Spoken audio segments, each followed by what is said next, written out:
एक लड़का था, नाम था थुंग थुंग। वह सड़क किनारे बैठकर भीख मांगा करता था और हमेशा कहता, जो मुझे खाना देगा मैं उसे ढेर सारी खुशियां दूंगा। लोग हैरान थे पर सच भी था। जो भी उसे खाना देता उसके जीवन में खुशियां आ जाती और जो उसका मजाक उड़ाता उसका विनाश निश्चित था। किसी का एक्सीडेंट हो जाता, कोई बर्बाद हो जाता। थुंग थुंग जब 7 साल का था तब उसके माता पिता उसे छोड़कर चले गए थे। तब से वह अकेला था। थुंग थुंग सड़क किनारे बैठा भूख से तड़प रहा था। तभी गांव का सरपंच उधर से जा रहा था। थुंग थुंग बोला, साहब कुछ खाने को मिलेगा, बहुत भूख लगी है। सरपंच हंस पड़ा और बोला, तुझे खाना चाहिए, ले पहले पानी पी। और ये कहकर उसने थुंग थुंग पर मूतने लगा। थुंग थुंग कुछ नहीं बोला, बस चुपचाप देखता रहा। सरपंच ये सब करके आगे बढ़ा ही था कि अचानक तेज रफ्तार गाड़ी ने उसे टक्कर मार दी। वह वहीं मारा गया। सरपंच की वहीं मौत हो गई। कुछ देर बाद गांव वाले इकट्ठा हुए और बोले, भला सरपंच को कौन कुचल सकता है। सबके चेहरे पर सन्नाटा पसरा हुआ था। तभी गांव में आए ईताची बाबा। वह एक तांत्रिक था। सामने भीड़ देखकर ईताची वहां पहुंचा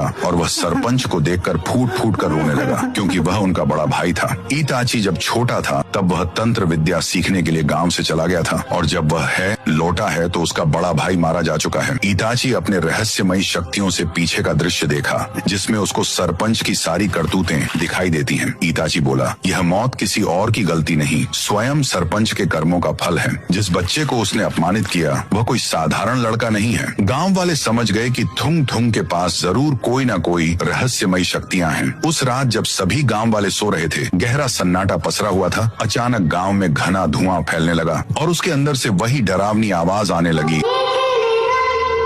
धुएं के बीच से एक गुड़िया की आत्मा बाहर आई और पागलपन की तरह हंसने लगी।